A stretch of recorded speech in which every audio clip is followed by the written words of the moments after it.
Britain's royal palaces. Majestic. It's absolutely dripping in history.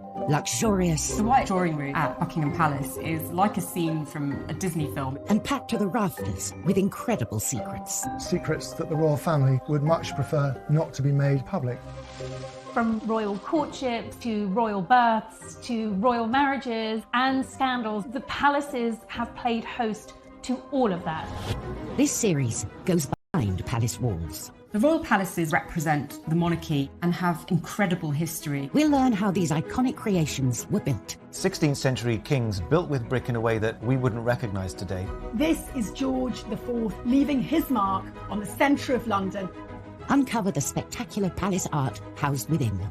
The royal collection is vast, and I mean vast. It has more than 1 million objects spread across all of the royal palaces. Just imagine what has been collected over centuries. So this collection is unlike any other collection in the world.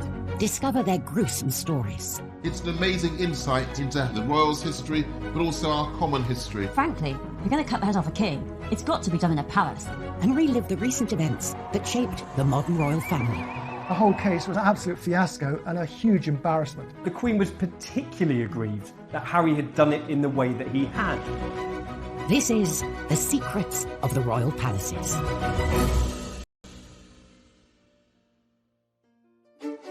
This time, a conversation between the Queen and Diana's butler is kept secret, landing him in the Old Bailey. I just felt as if I betrayed the princess's legacy, when all I'd ever wanted to do was protect her.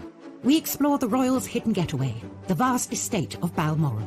They can walk for 4 or 5 hours and not come across a living soul. We discover that Henry VIII's great lost palace was a stadium for violence. What he does when he restores Whitehall Palace is he makes sure it has to have its own special cockfighting pit. And we reveal the secret story behind one of the most iconic statues in the country. To their astonishment, they found out that it was actually one of Queen Victoria's own daughters. And royal protocol is tested with President Trump's state visit to Windsor Castle. There was a lot of nervousness about how Trump would behave. All eyes were on him.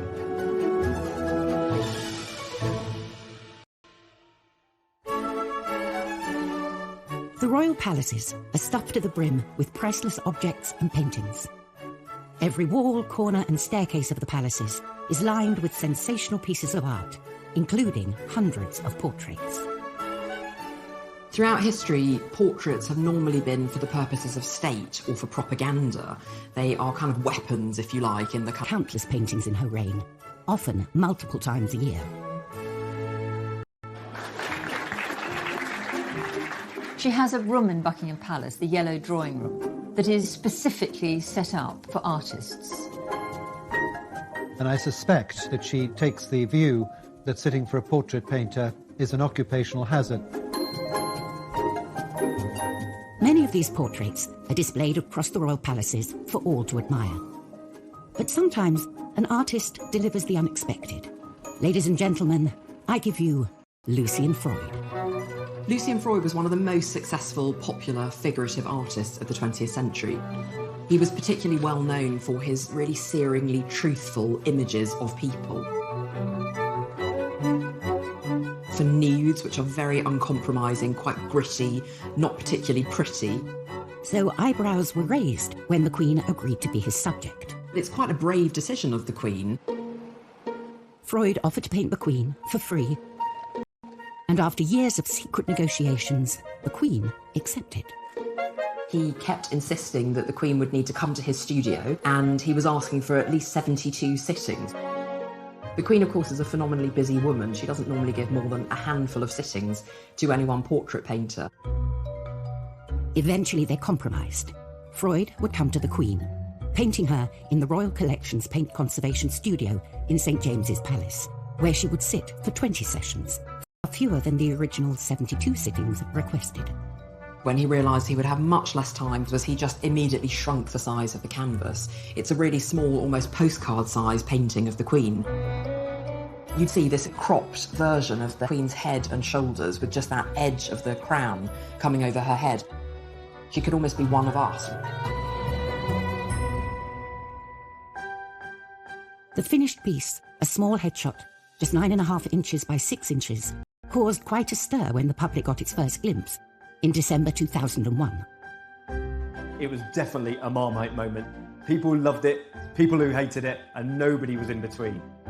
You had some newspapers saying it was deep and exploratory, and then you had others saying it was an absolute travesty, and how could this thing be let out in public? He's not exactly a flattering portrait painter. But there was a secret reason the portrait didn't look quite right. Freud's painting hadn't gone to plan. Freud actually slightly mucked it up. He decided that he wanted to add the diamond diadem on the Queen's head, but he didn't have room on the canvas, so what he had to do was actually add a layer of canvas at the top. It's quite funny that after all those years of planning, he actually had to slightly bodge the job in the end. What the Queen thought, work of art. But he gave it to her, and I think it's one of the most valuable things in her collection. The Queen doesn't actually own the priceless art and artifacts that are given to her. As sovereign, she holds them in trust for her successors and the nation. And the same is true of her palaces. Windsor Castle, Buckingham Palace, St James's Palace, Holyrood House, they are all owned by the country, the state.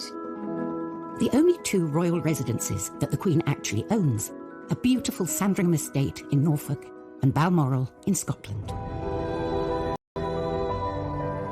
For nearly 170 years, Balmoral has been the royal family's secret retreat in the Scottish Highlands.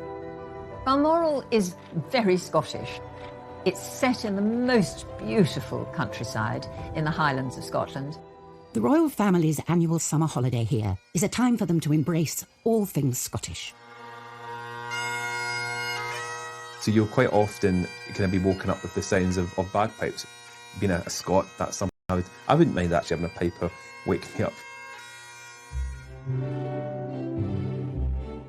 In 1842, Queen Victoria and her husband Prince Albert fell in love with Scotland. She was infused by the romance of Scotland. She loved it, and so did Prince Albert. It reminded him of his native Germany, the great mountains of Bavaria, which of course were dotted with romantic castles. Victoria and Albert decided to invest in a Scottish castle of their own and bought one without ever having seen it. A painting was enough to make them part with £30,000, around £4 million in today's money, for Balmoral in the Cairngorms. Queen Victoria said it was a perfect place to escape from the sadness of the world. At that time, wars were raging across Europe. They'd found the perfect location, but there was one small issue with the castle itself. When they got to visit in 1848, Victoria said, well, yeah, it's lovely, but it's a bit small. So they moved into the existing castle and started building a bigger one 100 yards away. When it was finished, it had 70 rooms, including a huge ballroom. Its 7-storey tower harks back to medieval defensive tower houses, while its pepper-pot turrets are reminiscent of French chateaux. But Victoria and Albert's fantasy Scottish castle is not to everyone's taste. Balmoral is a really ugly building. I mean, phenomenal. It is a country house with an overscaled tower. It looks like a grand landscape. In addition to the castle, there are 150 other buildings dotted throughout the estate, including farms, cottages, and a distillery. But hidden away in a remote part of the estate lies a particularly important building. This is Glas Old Shiel, on the shores of Loch Mick. Nestled beneath a mountain, this remote spot is perhaps the most beautiful place on the estate. And this lodge reveals the untold story of Balmoral and Victoria and Albert's lost love. Coming up on Secrets of the Royal Palaces, the Kensington Palace butler fighting for his life. I had no backup, no defence. I was heading straight to prison. And the secrets of the witches of Holyrood. They find what they say is the devil's mark on her genitals. And she said, yep, it's true. I was the devil's witch.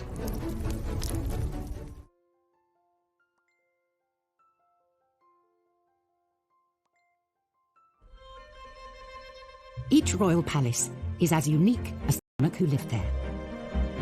George IV's Buckingham Palace was designed as a showpiece which would dominate London, while William III's Kensington Palace was built outside of London as he suffered from asthma and wanted to avoid the pollution.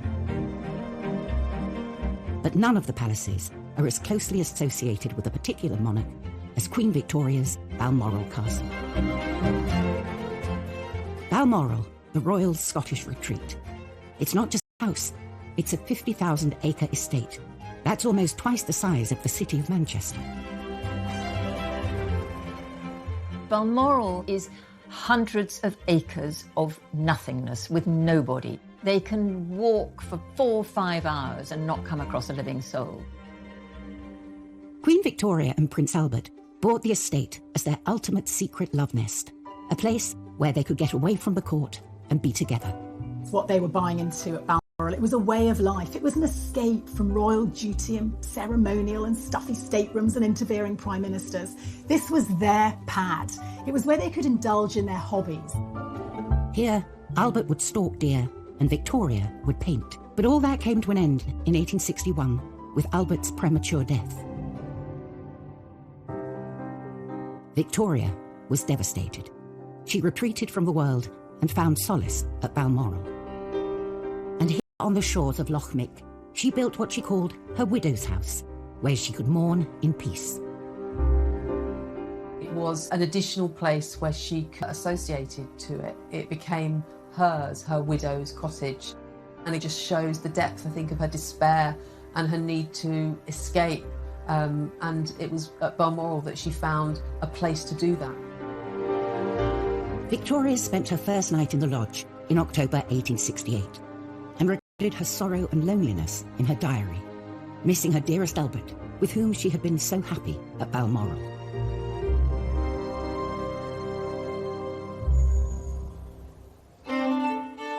In recent years, this lodge has been a favourite spot for royal picnics, and sometimes they open it to non-royals. One of its outbuildings is a bothy, a resting place for hikers. So it's the only royal residence where you can drop into sleep for the night for free. Another hidden building on the estate, about a mile from the main castle, is particularly special to our current queen. Every year she starts her summer holiday with a stay at the 7-bedroom Craiggowan Lodge. So since the house is open to the public for much of June and July, often the Queen will arrive in Scotland before the big house Balmoral is open. So she stays at Craiggowan Lodge. And I don't imagine she's doing the cooking or anything, but she and the Duke are able to be there as an ordinary married couple without the grandeur. I think the Queen sees the grandeur in these amazing houses as sort of part of the job. But the Queen, like anybody else, can only be in one room at a time, so one room at a small house is probably rather a nice change. For a person who can never go on a normal holiday like the rest of us, Balmoral is incredibly important in the summer as her retreat and her place to explore the Highlands. Balmoral has been the royal family's secret escape for generations, hidden away in the vastness of the Scottish Highlands. But not all Scottish palaces have such sedate and serene history. Scotland's James VI, who became James I of England after the union of the Scottish and English crowns, used the other Scottish palace, Holyrood House, as a court. He made himself judge, jury, and executioner in the trial of Agnes Sampson. James VI is convinced that witches are out to get him. And it all really starts with bad storms. His wife, Anne, she's coming over from Denmark to marry him, and he decides that the bad storms on the way are caused by witches who are trying to kill the future queen. So James called for one woman, Agnes Sampson, to be brought to Holyrood House, and she's questioned.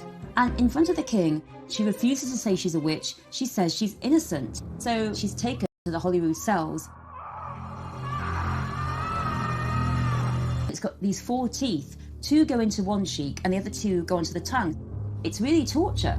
And still, she's not saying anything. She's not giving up. And then they decide to look for the devil's mark.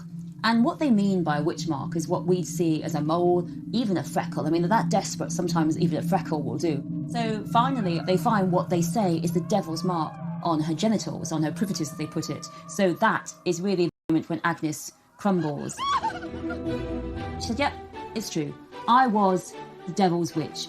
So Agnes, poor woman, is burnt at the stake, and James, he is convinced that witchcraft exists. He writes a witch hunting guide, Demonology, a book that you can use for hunting down witches, and we think about 4,000 people are burned and killed as witches in Scotland. And all of this hysteria, all these deaths, they all began with James' trial of Agnes Sampson at Holyrood House. Throughout history, the royal palaces have played the part of the ultimate backdrop to some of the greatest affairs of state and political intrigue the country has ever seen. They've seen death, they've seen murder, they've seen marriage. Look at them, that's called a microphone. There's absolutely nothing that hasn't happened in these palaces. But what really gets the public interested are the secrets behind the drama.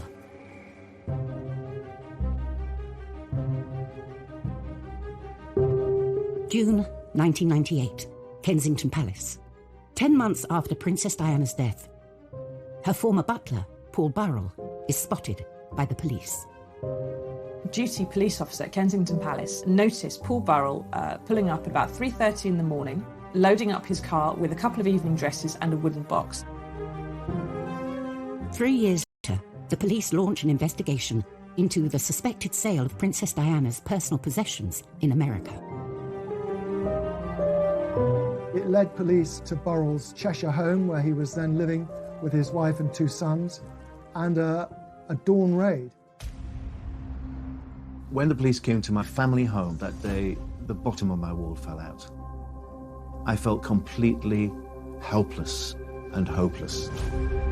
Police spent 12 hours searching his house and found hundreds of Diana's possessions. It didn't take them very long to find about 2,000 different items. One officer went up into the loft and said, it's wall-to-wall royal dresses and stuff up here. The police's view was that this man was helping himself and stealing Diana's possessions. Burrell had worked for the Queen for 10 years. He was then I was invited into her world. I became part of her world and became closer and closer as the years went by. Diana felt that she could trust him, she confided in him, and as he later revealed, she did ask him to provide some very intimate services, including smuggling boyfriends into Kensington Palace late at night. It all came to a boiling point when the couple decided to lead separate lives and separate. Charles said to Diana, you can have anything you want. What do you want? Do you want the furniture? Do you want the silver? You name it. Make a list. So she made a list. And on top of that list, she put my name. And when Charles saw it, he said, you can't have Paul. Paul came from my mama, and I need him for the future. But Charles, Princess Diana said, you said I could have anything I wanted. And I'm taking Paul with me to London. She believed that Paul Burrell was one of the few people in the world that she could trust implicitly to do what she wanted and to be her man, if you will.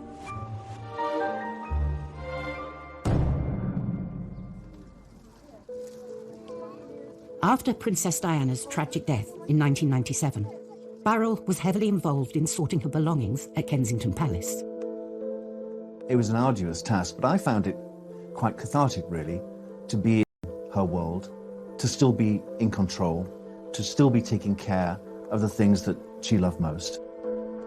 But Paul felt members of Diana's family were deliberately destroying her legacy, getting rid of material they didn't want the public to discover. He could see her mother and sister tearing up letters and removing things, and he felt that there were things in that palace which should be preserved for William and Harry. And Mrs. Shankid would sit on the settee in the princess's sitting room and constantly shred the princess's correspondence. She really did destroy part of the princess's world. Burrell started secretly protecting her possessions and removing them from Kensington Palace. And it was these items the police found in his home 3 years later. The 43-year-old former royal servant left a London police station this evening to return to his home in Chester, having been formally charged with stealing 342 items of personal property. The police believed they had enough evidence to take Burrell to court, with the apparent approval of Prince Charles. The police told the Prince of Wales they had photographic evidence of me wearing Diana's clothes. Of course, none of it was true. None of it was true. It never happened. The stage was set, Paul Burrell has denied 3 charges of theft. and intimate details about the royal family could be exposed. It's impossible for anybody to have witnessed what happened. So because of that, I had no backup, no defense, none whatsoever. I was heading straight to prison. Coming up, the Queen reveals a secret conversation that will change the outcome of the Burrell case. Never before had a monarch intervened in a criminal court case. And Henry VIII sees a palace as the perfect backdrop for extreme sports. When he restores Whitehall Palace, he makes sure it has to have its own special cockfighting pit.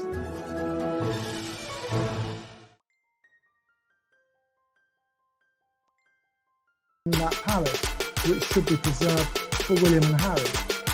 And Mrs. Shanklin would sit on the settee in the princess's sitting room and constantly spread the princess's clothes. She really did destroy part of the Burrell started secretly protecting her possessions and removing them from Kensington Palace. And it was these items the police found in his home 3 years later. The 23-year-old former royal servant left a London police station this evening to return to his home in Chester, having been formally charged with stealing 342 items of personal property. The police believed they had enough evidence to take Burrell to court, with the apparent approval of Prince Charles. The police told Prince of Wales they had photographic evidence of me wearing Diana's clothes. Of course, none of it was true. None of it was true. It never happened. The stage was set for a trial where the secret relationship between butler and princess would come under the spotlight. Paul Burrell has denied 3 charges of theft. And intimate details about the royal family could be exposed.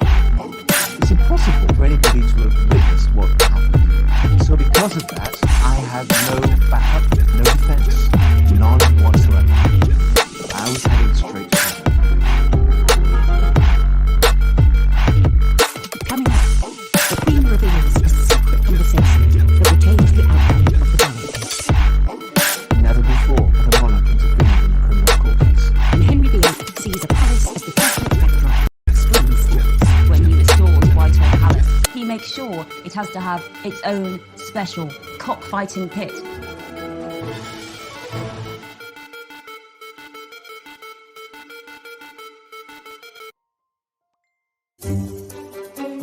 Behind the pomp and glamour of the British royal running. Very rarely do any of these backroom staff make it into the headlines. But in October 2002, all that changed with the trial of Princess Diana's former butler, Paul Burrell.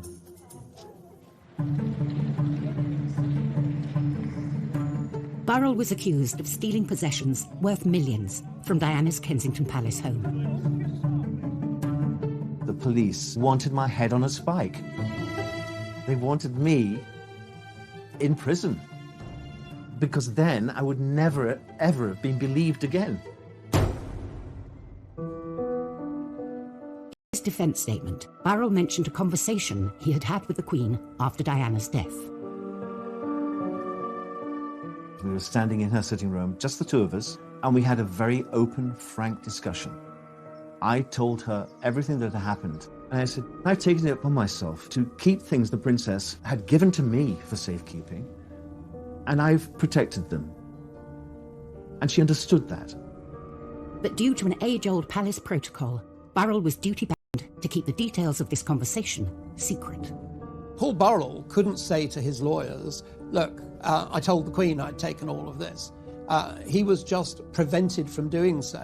Many people will not be aware of the protocol that when you have a private audience with the sovereign, you're not supposed to repeat what has passed between you. It is entirely confidential, and the confidence belongs to the sovereign. So it is up to the sovereign whether she reveals what you spoke about or doesn't.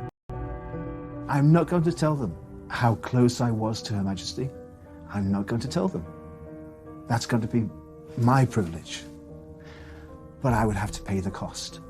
And the price I would pay would be prison. Coming each day to the Old Bailey is a journey Paul Burrell is getting used to. After 11 days of the trial, Burrell was thrown a lifeline from an unexpected source. The Queen had only realised Paul Burrell was on trial when she drove past the Old Bailey on her way to a church service for the Barley Bubbling and noticed all the crowds outside. And the Queen then, at that point, her memory is jogged and she realises that she has the vital piece of information that Burrell had in fact told her that he was doing that. He was taking things for safekeeping. And the Queen, in reply, said, "Oh, hang on. Paul told me he was looking after these things for safekeeping. We'd better let them know." The Queen's recollection undermined the prosecution. She knew Burrell was taking Diana's possessions out of Kensington Palace. This wasn't a palace theft, and the trial collapsed. Permanently deprived the royal princes of their mother's goods, merely that he'd taken them into custody so that they could have them when they grew to be 18. So there was no theft. I'm expecting to make a statement on behalf of Paul Burrell. I couldn't believe I was free to walk from the Old Bailey instead of into a prison cell. Burrell was jubilant, claiming that the Queen had come through for him. Never before had a monarch intervened in a criminal court case. And she'd saved me. She saved me from what I thought was my fate. But I think she saved me because she knew me, because I was her boy for 11 years. And she saw me grow and saw me marry and have 2 children.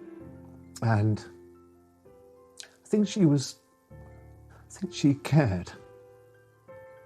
I do, I think she cared. She cared about me and what would happen to my family.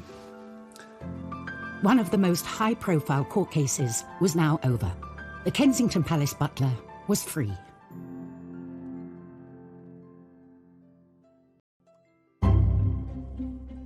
Henry VIII's great lost royal residence, Whitehall Palace, stood in the heart of the British establishment before it was destroyed by fire in 1698.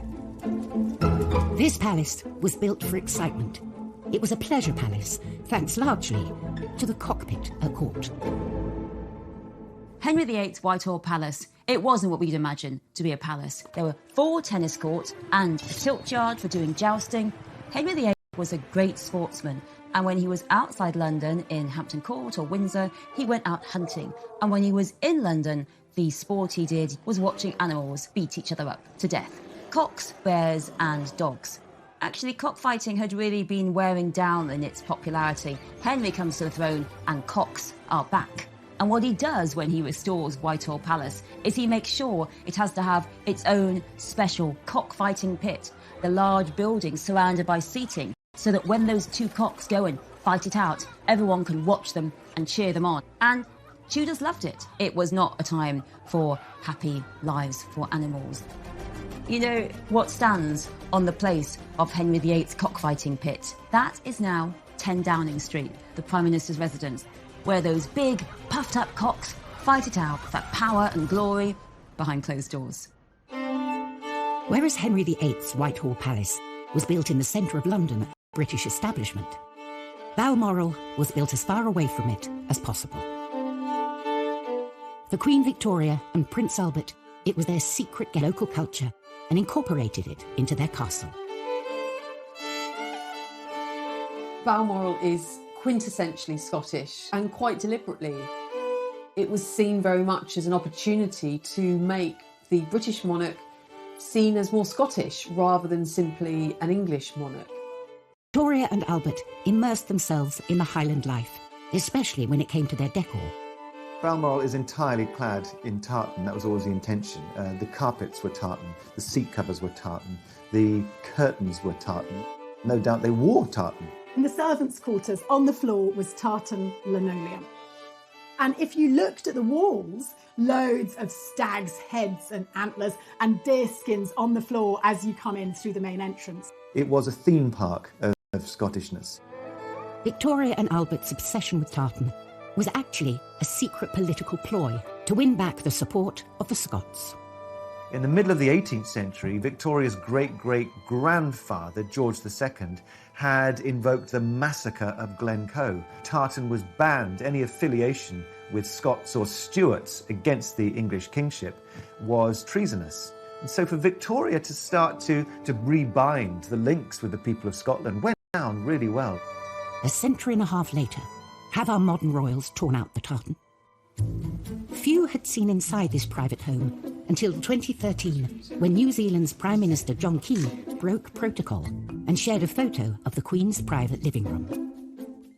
And what you see there is a glimpse of an interior which was undoubtedly familiar to Victoria and Albert. I mean, their own portraits, Victoria and Albert, still either side of the fireplace that they commissioned and saw built. There are still tartan carpets wall to wall there. Some of their furniture still survives in situ. It's simply been comfortably updated through time, and I rather like that.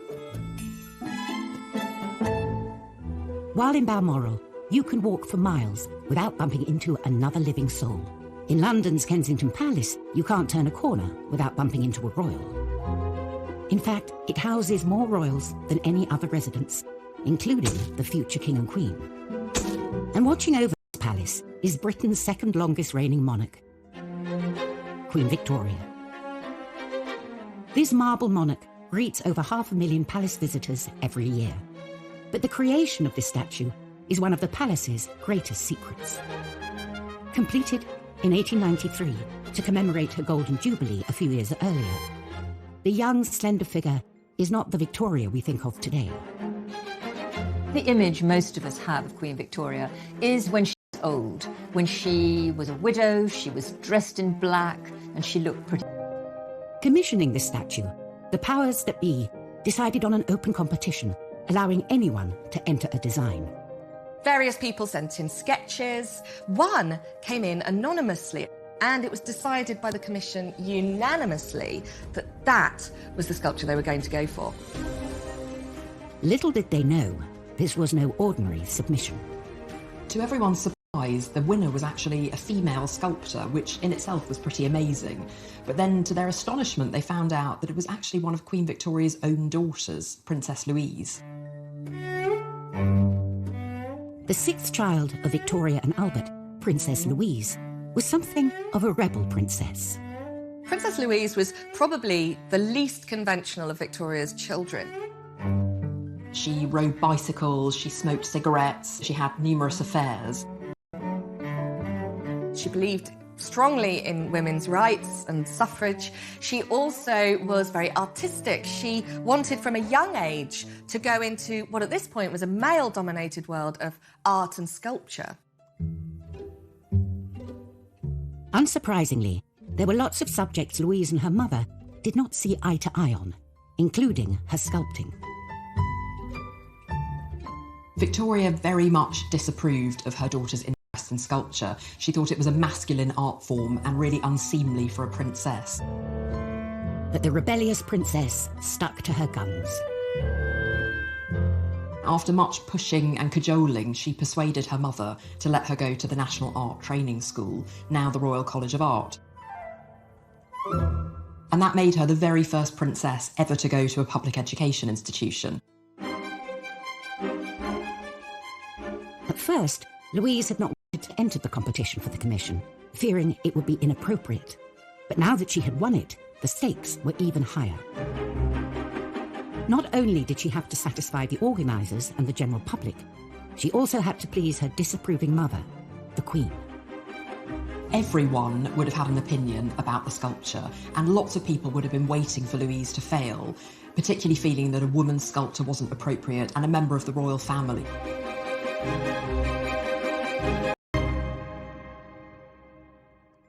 Coming up, What would the forbidding Queen Victoria make of her daughter's artwork?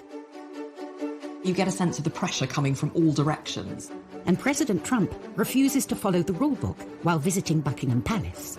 Trump being Trump lands his chopper in the middle of the Buckingham Palace lawns.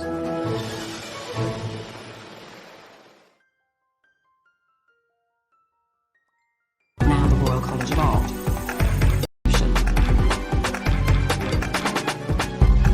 At first, Louise had not wanted to enter the competition recognition, fearing it would be inappropriate. But now that she had won it, the stakes were even higher. Not only did she have to satisfy the organisers and the general public, she also had to please her disapproving mother, the Queen. Everyone would have had an opinion about the sculpture, and lots of people would have been waiting for Louise to fail, particularly feeling that a woman's sculpture wasn't appropriate and a member of the royal family.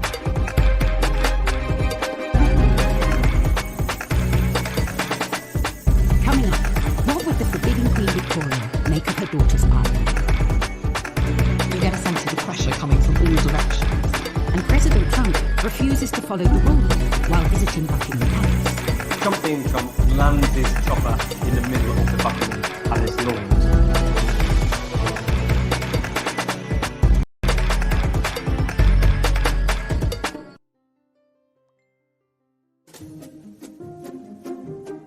Kensington Palace houses more royals than any other residence. You've got Princess Eugenie and her husband Jack Brooks back there. Of course, you've got the Cambridges, the Department 1A, and the Gloucesters. I mean, the royals are very much packed in to Kensington Palace. And they're all watched over by the young Queen Victoria, thanks to a controversial statue designed by her daughter, Princess Louise. The rebellious sixth child of Queen Victoria had secretly entered and then won a competition to create a sculpture of her mother at Kensington Palace. Now, she had to deliver. Louise herself lived in Kensington Palace, and that's where she'd set up her studio. It, of course, was the palace in which Queen Victoria had been born, so you get a sense of the pressure coming from all directions. The statue had been commissioned to mark Victoria's Golden Jubilee. Louise had to go through source material in order to reconstruct what Queen Victoria would have looked like at her coronation. This was a task of epic proportions, and the princess rose to the occasion. Like any other wealthy artist at the time, Louise had studio assistants to help her, but she made the maquettes, the small-scale mock-ups. This would have gone to a professional carver, who then would have translated it into that wonderful Carrara marble.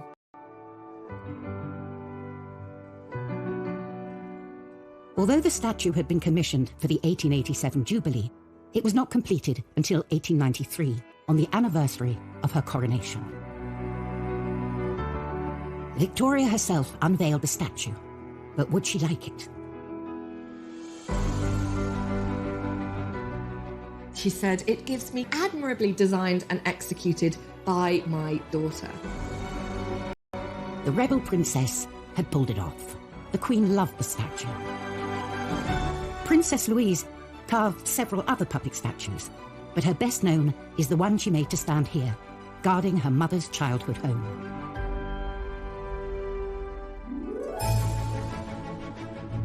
In her 65-year reign, Queen Elizabeth has hosted 113 state visits. A heady mix of kings, queens, prime ministers and presidents have passed through the palace's gilded gates, but only one has ever gone over them. June 2019, the ballroom, Buckingham Palace.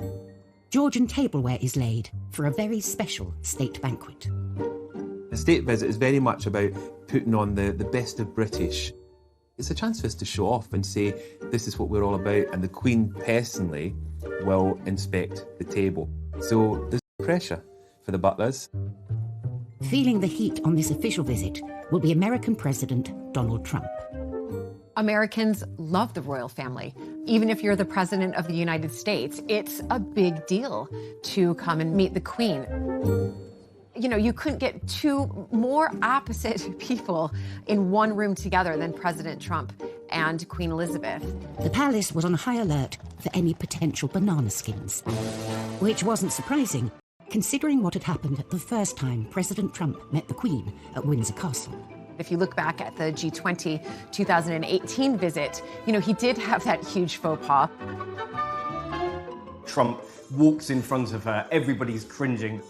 This Queen is dwarfed by his gargantuan size and suddenly appears from behind him as an absolute shocker. And his lack of etiquette isn't the only baggage Trump brings with him. No. The room is full of mirrors. Where would you like us? If you look at the two state visits between Obama and Trump, it's almost night and day. When Obama arrived, he obviously took a car to Buckingham Palace, and the streets were lined with people cheering him on. And it completely opposite when Trump arrived. The streets were lined mostly with people protesting his visit.